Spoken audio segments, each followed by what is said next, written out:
నిర్మాణానికి మనస్ఫూర్తిగా సహకరిస్తూ ప్రపంచంలో ఏ రాజధానికి భూములు ఇవ్వని విధంగా చరిత్రలో తెలుగువారి భూములు ఇచ్చిన త్యాగనిరతికి తార్కాణంగా నిలిచిపోయిన అమరావతి రైతులకు అలాగే వారి కుటుంబాలకు ముఖ్యంగా గత ప్రభుత్వంలో ఎన్నో దాడులను ఎదుర్కొని మరి నిలిచిన అమరావతి మహిళలకు కూడా మనందరి తరపున రాష్ట్ర ప్రజల తరపున పాదాభివందనం తెలియజేసుకుంటున్నాం అధ్యక్ష. అయితే ఇప్పటికే రాజధానిగా నిర్మాణం కావాల్సిన అమరావతికి అడ్డంకులు సృష్టించిన గత ప్రభుత్వాల గురించి కూడా ఇప్పుడు మనం మాట్లాడాల్సిన అవసరం ఉంది అధ్యక్ష. గత పాలకుల అక్రమాలు అడ్డంకులు ఖచ్చితంగా మనం మాట్లాడాలి అధ్యక్ష. పాలకుడికి ఉండాల్సినది ప్రజలకు ఇచ్చిన మాట మీద నిలబడ్డాం అధ్యక్ష. 2014లో రాష్ట్ర విభజన తర్వాత వెనువెంటనే మన రాష్ట్రానికి 10 సంవత్సరాలు హైదరాబాద్ 2 రాష్ట్రాలకి ఉమ్మడి రాజధానిగా ఉందని తెలిసి కూడా మన నవ్యాంధ్ర నిర్మాణానికి మనకంటూ ఒక సొంత రాజధాని ఉండాలన్న మాట మీద నిల్చొని అప్పటి మన ముఖ్యమంత్రి గారు ఇప్పటి ముఖ్యమంత్రి గారైన చంద్రబాబు నాయుడు గారు ఒక పాలకుడిగా తీసుకున్న నిర్ణయాలు అధ్యక్ష. రాజధాని లేని రాష్ట్రము సొంత ఇల్లు లేని కుటుంబం లాంటిది అధ్యక్ష. 10 సంవత్సరాలుగా ఉన్నప్పటికీ కూడా రాష్ట్రం పట్ల నిబద్ధత ఉన్న ముఖ్యమంత్రిగా రాజధానికి సంకల్పం చేశారు అధ్యక్ష. అధికారంలో ఉన్నాం కదా అని ఆయన తన సొంత నిర్ణయాలు తీసుకోలేదు అధ్యక్ష.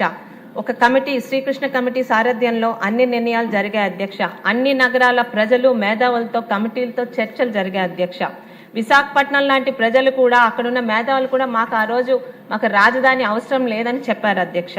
సశాస్త్రీయంగా జరిగిన అనేక చర్చలు సమావేశాల తర్వాత అందరి ఆమోదంతో నవ్యాంధ్ర రాజధానిగా అమరావతిని నిర్ణయించాం అధ్యక్ష. అయితే ఆనాడే అప్పటి ప్రతిపక్ష నాయకుడిగా ఉన్న జగన్ రెడ్డి గారు ఆ సందర్భంగా మాట్లాడిన చిలక పలుకులను ఒకసారి మన ఈ సందర్భంగా రాష్ట్రంలో ప్రజలందరికీ తెలియజేయాల్సిన అవసరం ఉంది అధ్యక్ష.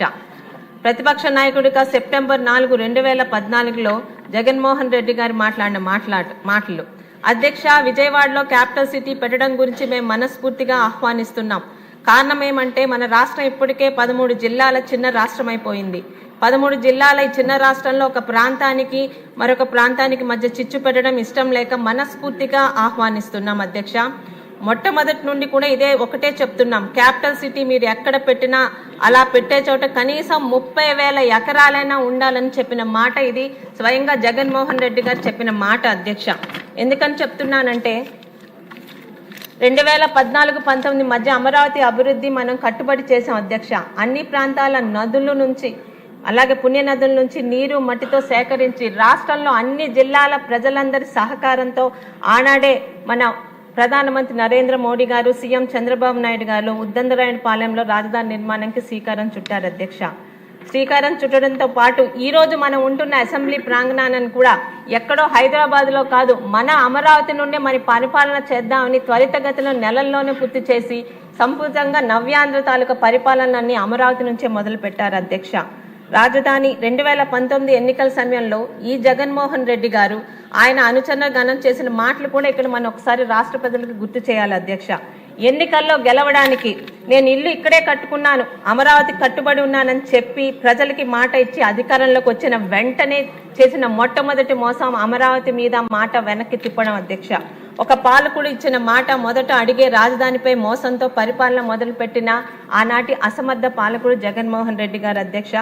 5 సంవత్సరాలు రాజధానిపై కుట్రలు, ఆయన వికృత మనస్తత్వాన్ని రాష్ట్ర ప్రజల పట్ల రాష్ట్ర రాజధాని పట్ల ఆయన కుట్రని ప్రజలకు అర్థమయ్యేలా మనం చెప్పాల్సిన అవసరం ఉంది అధ్యక్ష.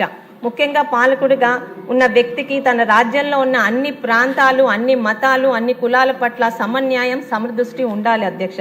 కానీ జగన్ రెడ్డి గారు పాలకుడిగా పనికిరాడని నిరూపించుకున్నారు అధ్యక్ష. 5 సంవత్సరాలు ప్రాంతాల మధ్య మతాల మధ్య కులాల మధ్య చిచ్చుతో రాష్ట్ర ప్రగతిని రాష్ట్ర అభివృద్ధిని రాష్ట్ర గౌరవాన్ని పాతాళానికి చేర్చారు అధ్యక్ష.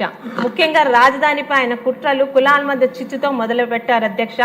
ఒక కులానికి ఆపాదించే కుట్రలతోనే ఆయన తెరలేపారు అధ్యక్ష. ఆంధ్ర రాష్ట్రమే కాదు అధ్యక్ష, అమరావతి రాజధాని కూడా అన్ని కులాల అన్ని మతాల అన్ని ప్రాంతాల సమృద్ధితో ముందుకు వెళ్తున్నారు అధ్యక్ష. అమరావతి ఒక కులానికి మాత్రమే చెందిన రాజధాని అన్న ప్రచారం పూర్తిగా అబద్ధం అధ్యక్ష. రాజధాని ప్రాంతంలో ఎస్సీ బీసీ మైనార్టీలు కలిపి 70% పైగా ఉన్నారు అధ్యక్ష. 6 ఎస్సీ నియోజకవర్గాల మధ్యలో ప్రజా రాజధాని ఏర్పాటు చేయడం ద్వారా దళితులు అలాగే బలహీన వర్గాల అభివృద్ధికి అమరావతి ఒక బలమైన వేదికగా నిలుస్తుంది అధ్యక్ష. రాజధాని మాస్టర్ ప్లాన్లో కూడా సామాజికంగా ఆర్థికంగా వెనుకబడిన వర్గాల కోసం ప్రత్యేకంగా నివాసాలు ఏర్పాటు చేసి రాజధాని నడిబొడ్డునే పేదలు కూడా గౌరవంగా జీవించాలన్న ప్రణాళికతో ముందుకు వెళ్ళాం అధ్యక్ష. మంగళగిరి మున్సిపాలిటీలో అత్యధిక శాతం బీసీలు ఉన్నారు అధ్యక్ష. అలాగే అమరావతి 6 ఎస్సీ నియోజకవర్గాల మధ్య ఉంది అధ్యక్ష. అమరావతికి దక్షిణంగా తాడికొండ, ఉత్తరంగా పత్తిపాడు, నందిగామ, తిరువూరు. వీటి బట్టి అర్థమవుతుంది అధ్యక్ష, అమరావతి అన్ని వర్గాల వారికి, అన్ని మతాల కులాల వారికి కూడా సమన్యాయంతో ముందుకు వెళ్తున్నాను అధ్యక్ష.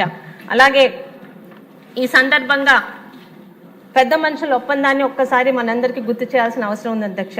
1956లో తెలుగు భాష ప్రాతిపదికంగా ఉన్న రాష్ట్రాల అన్ని కలిపి ఒక రాష్ట్రంగా ఉండాలన్న దీనితో కోస్తా, రాయలసీమ, తెలంగాణని కలిపి ఒక రాష్ట్రంగా ఆంధ్ర రాష్ట్రంగా ఏర్పాటు చేశారు అధ్యక్ష.